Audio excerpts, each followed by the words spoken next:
543 Cherry Avenue.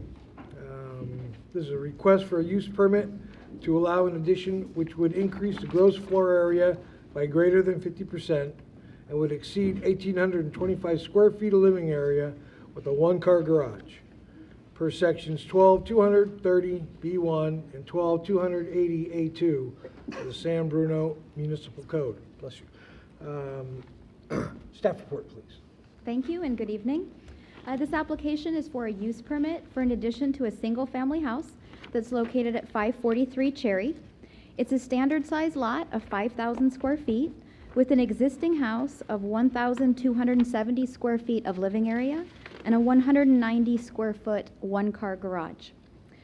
You may recall this property because in 2005, the property owner applied for a minor modification for a rear addition with a non-conforming side setback. So that was an addition to the right-hand side of the property, and it incorporated an accessory structure, so it was actually a very small net addition at that time. The current project includes a 665 square foot rear addition on the left side of the property. So it would extend the house to go back so that it would be even to the 2005 addition and form kind of a rectangle there across the back and even it out. There's also a proposed improvement to the front of the house. The garage currently has a flat roof with a small sloped section. They propose to extend the existing ridge line, which runs parallel to the street, over to the side so that the garage would have the same ridge line and roof as the rest of the house, fully integrating it into the roof form. And so we do think that that's an improvement, and it includes a small dormer window. So before you tonight, the project is here because of two different entitlements. When we add up both of the additions, the one done in 2005 and the one proposed tonight, it's a 51% expansion, where, as you know, 50% is the threshold for requiring a use permit. The second entitlement is because they are proposing 1,935 square feet of living area with a one-car garage.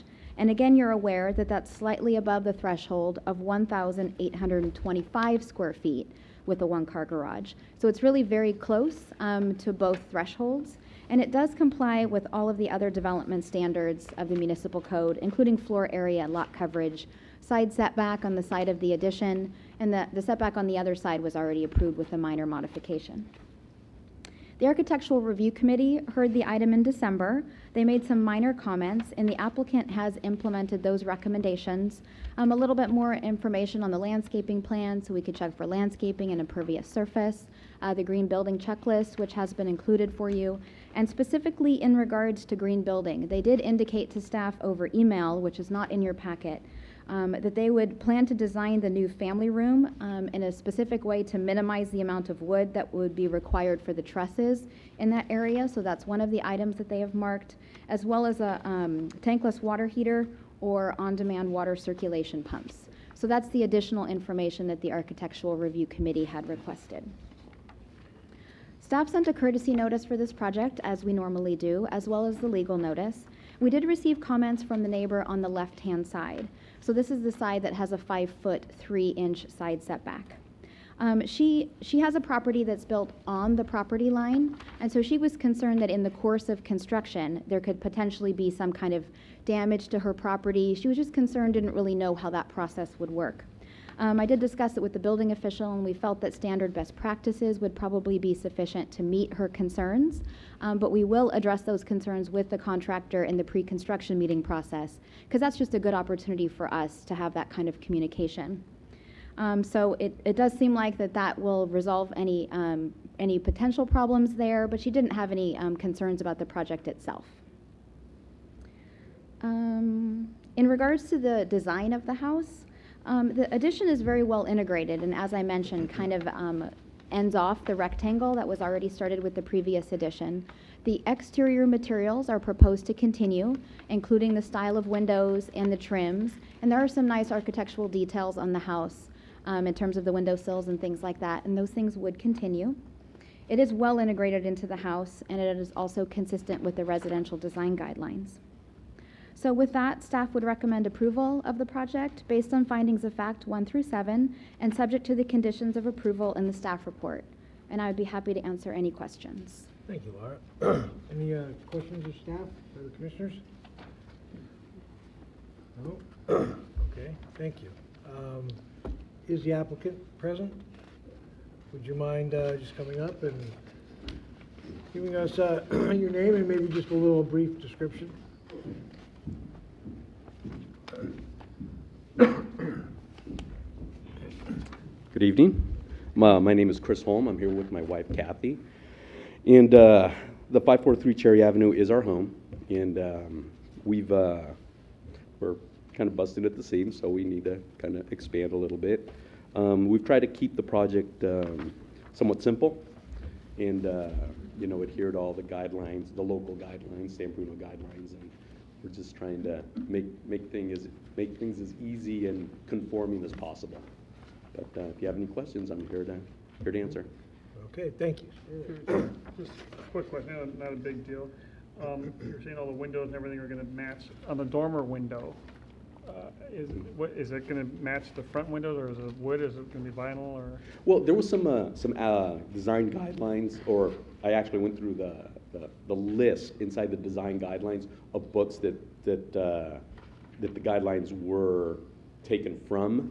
And my architect and myself actually went and got the books.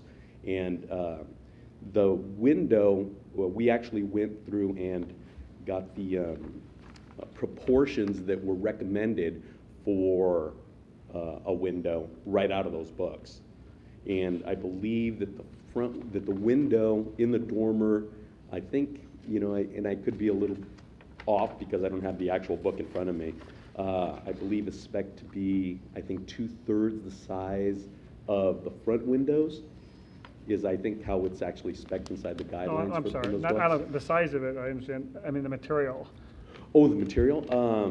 Because your front windows are wood now, right? Yeah, they're wood right And now. they're painted green. Whatever the current most efficient window I can possibly put in there. Cause that dormer, is that just for attic storage? Yes, absolutely. Okay, are you gonna have a window covering on the dormer window? Window covering? Yeah, I've seen some dormer windows where inside you see cobwebs and storage boxes. Oh, yes, yeah. Well, I want the house to look pretty. Right, I understand. No, So, so do I. if that'll make it more pleasing You to might the want to eye. think about something like that, because some people forget that there are attics up there, and, Right. I see what you're saying, but yeah, absolutely. okay, thank you. Any other questions of the applicant? No? Okay, thank you very much. Thank you. So at this time, I'd like to open it up to public comment. Anybody from the public wishing to speak on this particular item, now would be your chance to go up there to the mic and speak your mind. Okay, I don't see anybody, so we will close that portion and we'll bring it back to the commission here for discussion, action. Through the chair, Commissioner Marshall? I move that we approve use permit 1018 based on finding facts 1 through 7, approvals 1 through 23. Second. Okay, we have a motion and a second. All those in favor signify by saying aye. Aye. Those opposed? There are none. All right, congratulations. There is a 10-day appeal period, so, but it's all good. Thank you.